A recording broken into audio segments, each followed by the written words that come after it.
Good morning student. आज हम पढ़ेंगे a pact with the sun supplementary reader in English for class 6th। Pact with the sun. Saida's mother had been ailing for a long time, fever, cough, body ache, painful joints and whatnot. Treated by a variety of physicians for a week, she often showed signs of improvement but soon relapsed into her old sick self, one complaint substituted by another. Though weak and colorless, she was forbidden normal food and was under strict orders to remain perpetually confined to her small, dingy room and with doors and windows fastened, deprived of sunshine and fresh air. जो सईदा की माँ है वो काफ़ी लंबे time से fever और कफ से बॉडी पेन से जूझ रही थी। कई सप्ताह तक तो बहुत से जो फिजिशियंस होते हैं उसने उसका मतलब इलाज करते रहे। कभी कभी उसमें कुछ लक्षण दिखाई देते थे कि वो ठीक हो रही है, तो कभी कभी वो फिर अपनी पुरानी अवस्था में पहुंच जाती थी। एक उसकी तकलीफ़ ख़त्म होती नहीं थी कि दूसरी उसे शुरू हो जाती थी। वो काफ़ी दुर्बल हो गई थी, फिर भी उसे सामान्य भोजन खाना मना था और वो उस पर मतलब कि वो एक अपनी छोटी सी अंधेरी कोठरी में बंद रहे। उसकी खिड़कियां और दरवाजे भी सदा हमेशा बंद रहते थे। उसे धूप और ताज़ी हवा से बिल्कुल वंचित रखा गया था। When she became critical, her relatives and neighbors persuaded her to consult a specialist, even though his fee was likely to be high. Life is more precious than money, they said. Saida's mother was poor, but she heeded their advice and sold a few trinkets to pay the doctor's fee and the cost of medicines. The doctor came in a few days and examined her prescribed effective but costly medicines. To the questions as to what she should eat, he said, anything you wish to eat: chapatis, vegetables, milk, fruit, etc. In addition to all this, he added emphatically, leave this dark hovel and occupy a bigger room with doors and windows open. Sit in the sun every morning from 8 to 9. Sunshine and fresh air, he concluded, are more important than medicine. जब उसकी दशा बहुत ही ज़्यादा बिगड़ गई तो उसके जो रिश्तेदार थे, पड़ोसियों ने उसे एक तरह से राज़ी करवाया कि वो एक स्पेशलिस्ट डॉक्टर से मिले और सलाह ले। हो सकता है कि उसकी फ़ीस बेशक अधिक हो, लेकिन जीवन तो पैसों से अधिक मूल्यवान है ना। वे सईदा की माँ जो थी काफ़ी गरीब थी। उसने उसकी सलाह पर ध्यान दिया और कुछ डॉक्टर की फ़ीस चुकाने के लिए और जेवर जो है अपने औषधि खरीदने हेतु उसने बेच दिए। कुछ दिनों में डॉक्टर आया। उसने उसका चेकअप किया और कुछ महंगी दवाएं उसे लिख दी।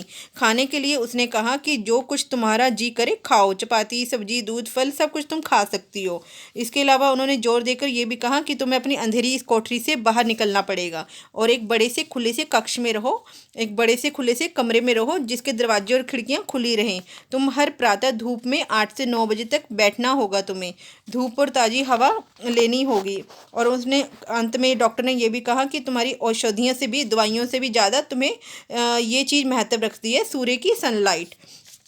The doctor and his advice became a subject of noisy commentary among all present. Some favored while others opposed it.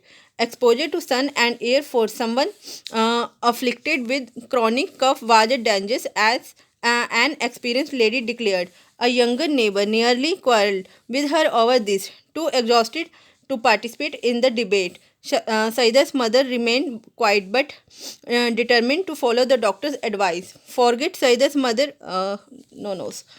Uh, forget the consequences, she said at last. I will carry out his instructions to the letter. Move my bed into the next room and let me sit in the sun on my charpai for an hour daily. जो doctor और उसकी सलाह सभी जो लोगों के बीच में इन पर आपस में बातें होने लगी, वो एक दूसरे पे जैसे डिबेट हो जाती है वैसी बातें होनी शुरू होगी। कुछ एक ने उसका पक्ष लिया तो कुछ लोगों ने उसका विरोध किया। धूप में तथा खुली हवा का सेवन जो है दीर्घकाल से खांसी के रोगी के लिए खतरनाक हो सकता है। और एक अनुभवी जो महिला थी उसने कहा, ये चीज़ें उसने कही। एक छोटी आयु की पड़ोसन उसकी इस बात पर झगड़ पड़ी। इस बहस में भाग लेने के लिए एक थकी हुई होने के कारण जो सईदा की माँ चुप रही, पर उसने ये निश्चय ले लिया था कि वह डॉक्टर की सलाह पर अमल करेगी, परिणाम जो भी हो। उसने अंत में कहा, मैं तो उसकी सलाह पर ज़रूर अमल करूंगी। मेरा बिस्तरा अगले कमरे में ले चलो और मुझे हर एक दिन 1 घंटा अपनी चारपाई पर बैठकर मुझे धूप का सेवन करने दो। It so happened that the sky remained overcast next morning. The same was the case the following day. Saida's mother was dejected. She muttered, "O Lord of mine, why have you ordered the sun to remain hidden? How will I ever be cured?" Saida was playing with her doll nearby and she heard her mother's lament but kept calm. Later in the afternoon, when she stumbled on a spot of pale sunshine in the courtyard, she ran to her mother to say the sun was there. "No, no," said everybody present. "It's too late and chilly. Your mother cannot sit out there." Disheartened, Saida returned to her doll. There was no sun really, except for its last remnant entangled in the top branches of the family mango tree. हुआ यह कि आकाश में अगली सुबह जो थे धूप ही नहीं निकली, बादल ही छाए रहे। यही स्थिति उससे अगले दिन भी बनी रही। तो सईदा की जो माँ थी एक तरह से निराश हो गई और बुदबुदाई, हे परमात्मा, आपने सूर्य को छिपे रहने का आदेश क्यों दे रखा है? फिर मैं किस प्रकार से अपने स्वास्थ्य का लाभ ले पाऊंगी? सईदा अपनी गुड़िया के साथ पास में ही खेल रही थी। उसने माँ का विलाप सुना और वह चुप रही। शाम को जब उसने संयोग से आंगन में पीली धूप का गोला देखा तो वह दौड़कर माँ को बताने गई कि धूप आ गई है। नहीं नहीं, उपस्थिति में वहाँ पड़ोसियों ने कहा, अब तो देर हो चुकी है, अब तो ठंडक भी बढ़ गई है, तुम्हारी माँ वहाँ नहीं बैठ सकती। निराश होकर सईदा अपनी गुड़िया के पास लौट गई। वास्तव में धूप थी भी नहीं, उसके अंतिम अवशेष जो आम के वृक्ष के ऊपर की शाखाओं में जो थे फंसे हुए थे। Now, children have at their command a secret language, foreign to grown-ups altogether, in which they fluently communicate with trees, flowers, animals, the sun, and the moon. Perhaps even with the Almighty, using the special language. Saida addressed her remark to the last departing ray of the sun. Dearest sister, do come tomorrow with lots of warmth and brightness. You see, my mother is ill and needs your help. Surely answer the light. Don't look unhappy. We will be here at the fixed hour. बच्चों के पास जो होती है अपनी एक गोपनीय भाषा होती है। हम बोलते हैं ना कि जैसे छोटे बच्चे किसी से भी बात कर सकते हैं, वो चीज़ें देख सकते हैं जो हम नहीं देख सकते, जो वयस्कों के लिए बिल्कुल अपरिचित होती हैं। उस भाषा के माध्यम से वे वृक्षों, फूलों, पशुओं, सूर्य, चंद्रमा से बातें कर सकते हैं, शायद परमात्मा से भी। इसी विशेष भाषा के द्वारा सईदा ने सूर्य को अंतिम विदा होते हुए किरणों को संबोधित करते हुए कहा, प्यारी बहन, कल ढेर सारी अपनी गर्मी लेकर आना, अपनी चमक लेकर जरूर आना। तुम्हें पता है ना कि मेरी माँ बीमार है और उसे तुम्हारी ज़रूरत है। तो रोशनी ने भी उत्तर दिया, जरूर, दुखी मत हो, हम कल निश्चित समय पर यहाँ आ जाएंगे। Next day, early in the morning, when the sprightly sun rays embellished themselves for their journey down to earth, the sun said, "It's our day off again. We were staying up here. The roads to earth is blocked by an army of thick, mucky clouds." The little rays so much wanted to go down for a lark, but they remained quiet. One of them, though, who had made a pact with the little Saida, said, "Sir, I cannot stay back. I have given my word to Saidas, whose mother is ill and needs our help.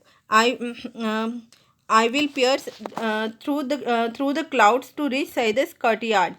How else will her mother be cured?" Hearing this, all the race nearly stacked a revolt against their father, the sun. "Fancy staying back again," they said in a single voice. "What will the people of the earth say about us? That we of the heavens have turned liars." अगले प्रातः क्या हुआ कि जब फुर्तीली प्रसन्न सूर्य की किरणों ने अपनी धरती की यात्रा के लिए स्वयं को सजा लिया तो सूरज बोले, आज फिर हमारी छुट्टी है, हमें यहीं रुकना होगा। तो धरती पर जाने का मार्ग घने काले मेघों ने रोक रखा है। छोटी छोटी किरणें तो धरती पर मौज करने के लिए जाना चाहती थी, पर वे चुप रही। उनमें से एक, जिसने सईदा से समझौता कर रखा था, बोल पड़ी, श्रीमान, मैं यहाँ नहीं रुक सकती। मैंने सईदा को, जिसकी माँ बीमार है और हमारी सहायता की जिसे ज़रूरत है, उसे वचन दे रखा है।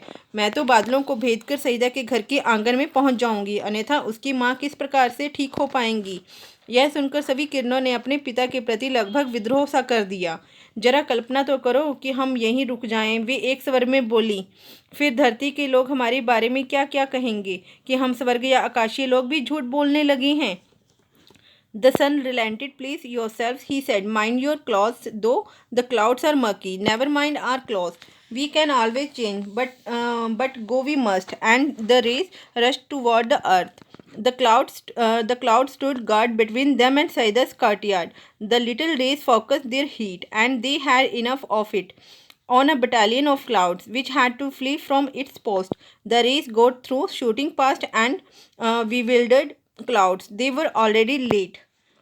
सूर्य जो था वो अब नरम पड़ गया था और उसने मतलब जैसी इच्छा हो करो, वह बोला, पर अपने वस्त्रों को गंदे होने से बचाना। बादल बहुत काले गंदे हैं, हमारे वस्त्रों की चिंता मत करो, वस्त्र तो हम हमेशा ही बदल सकते हैं, पर हम जाएंगे जरूर, ये किरणों ने कहा।